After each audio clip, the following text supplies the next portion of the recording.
안녕하세요. 파노튜브입니다. 한국의 여러 문화와 한국 고유의 물건이 전 세계에 알려지고 있는 와중에 이번 한국과 브라질 축구 경기가 끝난 후 한국에서는 당연하게 볼 수 있던 물건이 브라질로 넘어가자 브라질에서 엄청난 화제가 되며 알려지고 있습니다. 그중 한국이 아니었다면 평생 몰랐을 것이라며 한국인들의 기발함을 열변하는 글이 상당히 보이고 있습니다. 기존에 브라질로 여행 간 적이 있거나 브라질에 거주 중인 한국인들이 자주 말했던 불편한 점이 이번 한국인들에게 전해지며 우리나라 사람들도 놀라움을 금치 못하고 있는데요. 심지어 브라질의 한박물관에서는 이러한 한국의 물건들을 직접 소장하고 전시하고 싶다고 하는 황당한 일까지 있었습니다. 자세히 알아보겠습니다. 사실 브라질에서 한국의 문화에 열광한 건 이미 10년 정도 전으로 거슬러 올라갑니다. 바로 K-팝 때문이었는데요. 90년대 당시 유행했던 J-팝에서 K-팝으로 넘어온 일부 마니아층이 그 시작이었습니다. 초기에는 겨우 몇백 명의 10대 소녀들과 동양문화 마니아들과 같이 극소수의 팬덤이 전파하기 시작했습니다. 그리고 그들의 영향력은 생각외로 어마어마했습니다. 브라질에서 월드컵이 열리던 2014년에는 한국의 음악방송 프로그램이 브라질을 방문하자 3박 4일 동안 무대 앞에 설 수 있는 20명가량의 자리를 위해 몇백 명이 몰려와 텐트를 치고 대기할 정도였습니다. 그들은 K-팝 워리어라고도 불리웠습니다.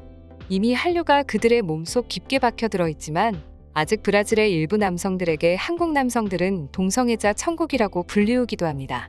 스키니진도 남성 동성애의 전유물로 여겨지기 때문에 잊지 않습니다.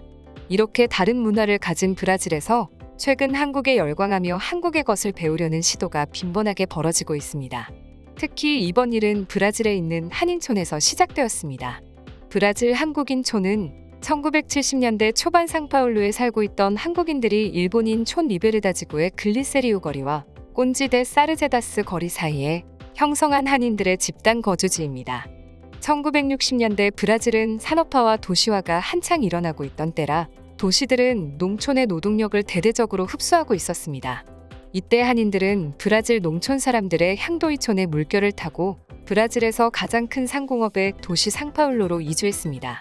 한인들이 농촌 생활에 적응하지 못하고 도시로 이주한 가장 근본적인 원인은 첫 번째로 그들이 원래 농민이 아니었다는 사실과 둘째로 브라질 사회가 한창 산업화와 도시화가 한창 일어나고 있었기 때문입니다. 더군다나 초기 농업이민자들 대부분은 퇴역군인 출신이거나 도시의 상인 출신이었습니다. 그리고 그들은 중산층 출신으로 상대적으로 교육 수준이 높았습니다. 또한 그들은 기독교인들이었습니다.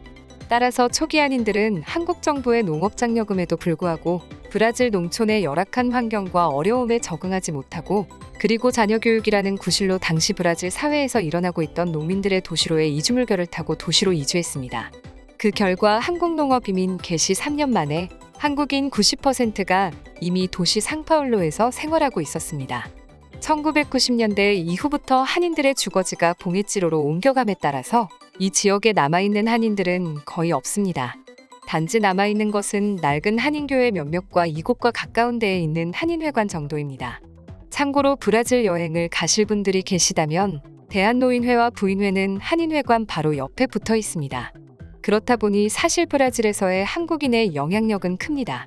더군다나 이번 한국과 브라질의 경기 중 한국인들의 브라질 선수들에 대한 존중과 환호에 브라질에서의 한인에 대한 이미지가 상당히 좋아졌습니다.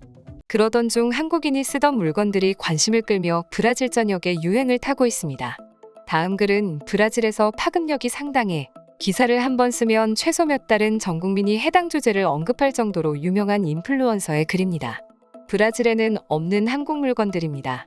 한국에서만 쓰는 빨간 고무장갑. 브라질은 손빨래를 하고 있습니다. 그러나 현지 고무장갑 상태를 비교하면 그닥 만족스럽지 못합니다. 길이가 상당히 짧습니다. 재질도 별로여서 손이 거칠어지는 것은 덤입니다. 우리 고무장갑도 쓸만합니다만 한국의 고무장갑은 마치 아이언맨의 수트 같은 느낌입니다. 착 달라붙고 이용하고 난 후에 손이 상하지 않습니다. 오히려 더 부드러워지는 것 같기도. 그리고 한국인들이 미국이나 유럽 갈 때 사용한다는 멀티 아답터가 상당히 좋습니다. 저희 가족은 저번 멀티 아답터 7개 샀는데 풀가동 중입니다. 오히려 7개가 모자라는 느낌입니다. 기회가 되면 한국으로 가 더 사올 생각입니다. 혹시나 한국 여행을 계획하고 계신 분이 있다면 여행용 멀티 아답터 많이 사오시길 권합니다. 팁을 알려드리자면 한국의 인천공항에서는 한 개당 2만 원 넘으니 미리 구매를 해둔 후 가져오시기 바랍니다. 또 한국의 쿨러백이 상당히 성능이 좋습니다. 전 한 달에 한 번 상파울루에 있는 대형 슈퍼를 방문하고 있습니다. 집과의 상파울루 슈퍼와의 거리가 1시간 반 정도 거리라 집에서 나온 김에 장도 보고 상파울루 구경도 하는 날이면 슈퍼에서 산 냉동식품들에 문제가 생깁니다. 이를 위해 한국에서 쓰는 대형 쿨러백이 필요합니다. 처음에 아내가 엄청 큰 쿨러백을 갑자기 사오길래 이게 뭐냐고 물었는데 써보니까 이만한 물건이 없습니다. 도대체 한국인들의 창의력은 어디까지인지 감탄스럽습니다. 앞으로도 우리 브라질은 한국의 여러 물건들을 적극적으로 가져와야 한다고 생각합니다. 이러한 한국의 문화 칼럼을 본 브라질 현지 반응도 뜨거웠습니다. 이번에 한국인들에 대한 인식이 크게 바뀌었다. 한국은 놀거리도 많고 사람들도 흥이 많다. 앞으로 한국인 관광객을 본다면 더욱 친절히 대해주도록 노력하겠다. 브라질의 치안이 안 좋다는 인식이 많은데 요즘은 또 그렇지 않다. 특정 지역만 심할 뿐이다. 한국의 치안이 그렇게 좋다는데 한번 경험해보고 싶긴 하다. 전 지금 한국인 남편과 살고 있습니다. 집안일을 하는 편은 아니지만 한국 물건을 몇 개 들고 오는 것만으로 큰 도움이 됩니다. 가끔 한국으로 가서 사는 것도 어떨지 궁금합니다.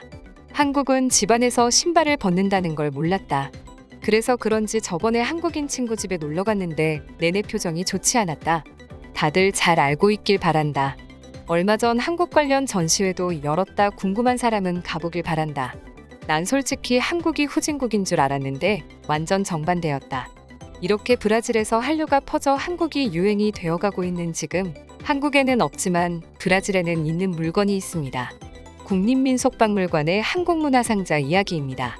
한국문화상자는 해외의 한국 문화를 알리기 위해 만든 전시 및 체험 콘텐츠로 1년에 서너 개밖에 제작하지 않는 한정판입니다.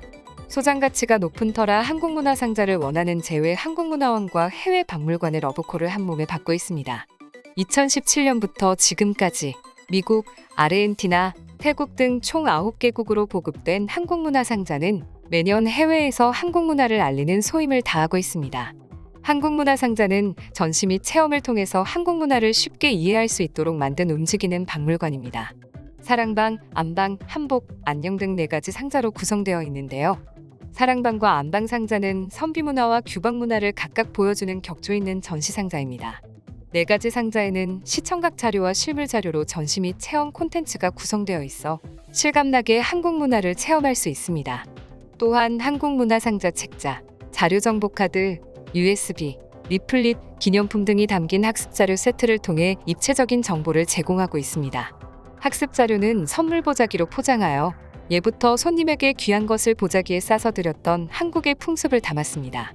한국의 문화사랑이 더욱 널리 퍼지길 바라며 이상 파노TV입니다. 시청해주셔서 감사합니다. 구독과 좋아요는 영상 제작에 큰 힘이 됩니다. 눌러주셔서 감사합니다.